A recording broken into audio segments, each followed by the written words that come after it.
The smell of ancient death leached from the cracked rubble of the abandoned towers. Once magnificent stone walls now lay in ruin. Screams from those who were crushed under these stones had quieted long ago. But it was as if they could still be heard through whispered cries of pain lost in the frozen breeze.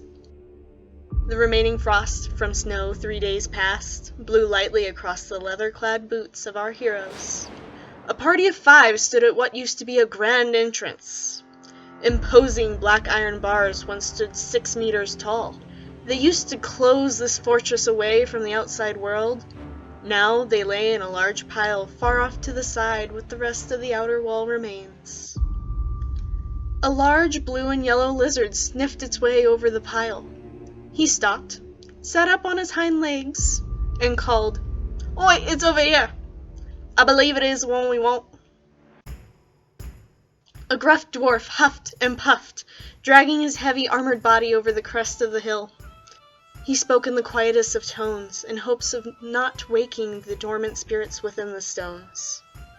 "Should we really be going in there?" "Yes, if we wish to acquire the missing piece," the hulking barbarian grunted with a smirk. "You know as well as I do, Alistair." "I still don't like it." "You don't have to. But I've wanted to explore this place ever since I was a little girl. I'm going in." The men looked uneasily back at their companion. Her bright smile and fiery red twin braids were a sign that they would be following her lead on this mission. "You 4 can go ahead. I'll be the lookout." A small young man with a stubbly face grinned. "And miss all the fun?" the female elf squeaked. Alistair cut in before the man could respond. "And save his own arse by staying out of the haunted place, staying alive!" His voice echoed across the expanse of the estate, causing him to shrink back into the shell of his armor. "Haunted?" the lizard snorted. "Please. Them being no spirits worth our time and worries. They're just sleepy souls is all." The barbarian clapped the lizard on the back, knocking him down to all 4s. "Clip, my friend, you're always good for a laugh. But we all know there's nothing good that has ever come out of these walls." "Like you know its history, Kaxz," the elf snarled. 186 years ago, these walls fell. The day I was born, my people decided to end the mountain elves' reign of tyranny. 186 years ago, my people freed themselves from their clutches. Not even a single mountain elf remains to attempt to reclaim the throne. Finally, the woodland elves knew they were safe to practice their sacred rituals as they pleased. The barbarian raised his hands in defense. "All right, May, my apologies. Please don't use your elven magic powers to smite me." The other 3 men began to chuckle along until the laughter grew into great big belly laughs. "Enough!" May hissed. "Weren't you worried about waking vengeful spirits, Alistair?" The dwarf wore an expression as if he had swallowed his tongue. Clip returned to his full hind leg stature of 90 centimeters. "So, who's venturing into the haunted castle with me?" As promised, the young man stayed behind as a lookout, in case any other adventurers happened to be in search of the same lost item. "And why can't I be behind? I can fight anyone who's trying to get past," Alistair grumbled. "What's Sam gonna do but pick the bugs out from under his nails?" "But we need your magical armor to protect us from the spirits," May teased. For the most part, the entrance hall still stood intact. As it originally was the only easy way in and out, the invading woodland elves wanted not to destroy their only entrance or retreating point. The cold wind sent wailing through the few halls still capable of echoing. "This is a bad idea," the dwarf insisted in a harsh whisper. "You're a bad idea. We shouldn't have brought you," snapped Clip before dropping to all 4s and flicking his tongue to catch a scent. The party turned in slow circles, taking in the magnificence this building still held. Dark purple velvet drapes, blanketed in dust and full of moth holes, hung from 12 meters tall ceilings. A dark tapestry, the depiction undecipherable, as only charred, tattered tendrils was left to flutter in the small gusts of wind. The solid stone floor echoes with their footsteps. The clinking of Alistair's armor reverberated off the walls.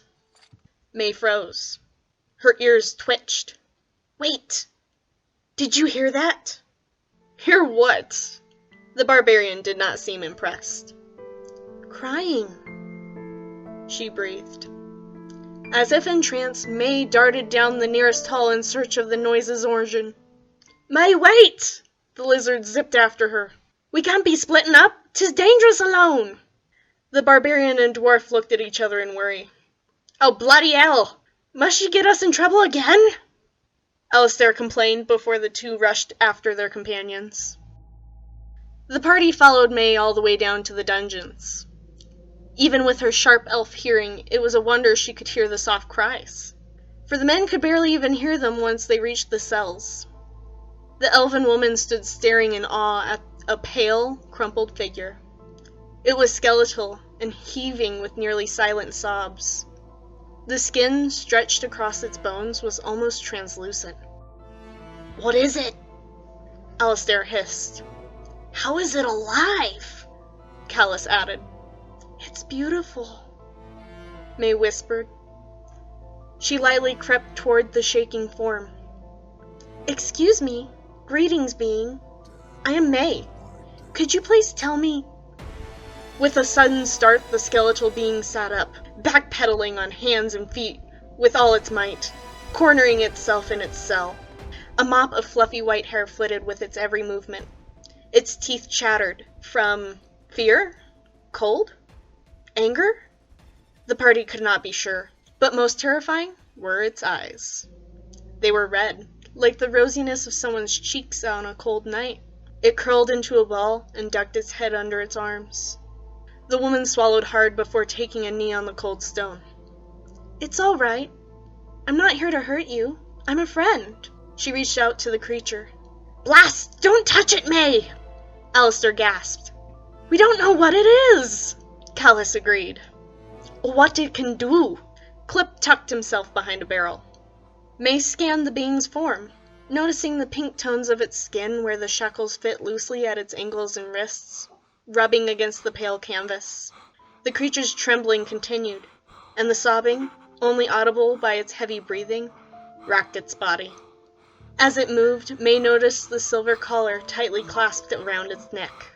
The sharp metal edges had been biting into the creature's delicate flesh for years. She was horrified by the dark purple scar underneath the cold metal. Someone hurt you, didn't they? The elf gently pulled a small pouch from the leather bag on her hip. Not to worry, poor thing. I will help you. She opened the pouch to reveal golden granules of what looked like sand. Taking a small pinch in her hand, May lightly blew the particles over the frail body. The dungeon was silent for a few long, painful moments. The creature stopped shaking, and its breathing slowed. Bloody hell, May! How'd you do that? Alistair whispered. Fairy dust. I stole some off that little winged wretch who took my hatchet last year. Now what? Kaxz grunted while slinking out from his hiding spot. The whole party jumped when the pale being suddenly sat up with a gasp once more. May reached out a hand, motioning the team to calm, and crept toward the now upright creature. Are you all right? She murmured. The pale thing began flicking its hands in repeated tiny motions. Curling and straightening its fingers in a pattern, it stared at May with pleading pink eyes. Oh gods! It's signaling! Clip! Come out! You know hands language, don't you? Yeah, but I ain't speaking a mountain elf. Clip! May snapped shrilly at the barrels, which caused the pale being to freeze again. He's harmless. Come out here and help him talk to us. The lizard slunk out from his hiding place, but only got close enough to the creature to see its pale hands. May beckoned the mountain elf. Go on. Name, Clip translated. Kaxz.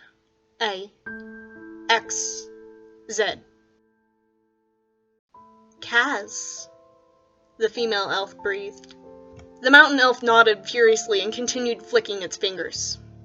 Cold, scared, hungry, trapped, prisoner, masters, all dead. Clip cleared his throat. Well, this bloke has got some serious problems, eh? Kaxz, your fur pelt. May reached out to the barbarian. But then I'll be cold! Now! Kaxz reluctantly handed over his belt of fur, and May draped it around the mountain elf's shoulders. "Let's get you out of here," she smiled. Clip picked the locks of the shackles and collar, revealing the pointed patterned scars which the fairy dust could not heal. May helped him to his feet and began guiding the mountain elf up the stairs. "It's all right, Kaxz. You're safe now." Outside the castle, it was starting to snow. The team turned back and Kaxz shook his head. "No luck finding any riches in there. It's been picked clean 100 years over."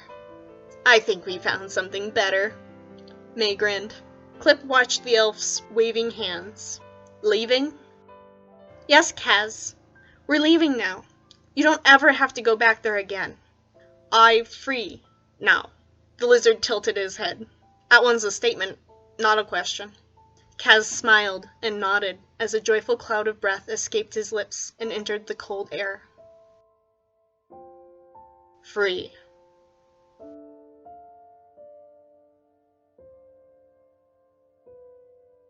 Okie pokey, weirdos. Thanks for watching this video because this is an idea I have for a full collaboration. I want to make a whole bunch of stories along with these characters.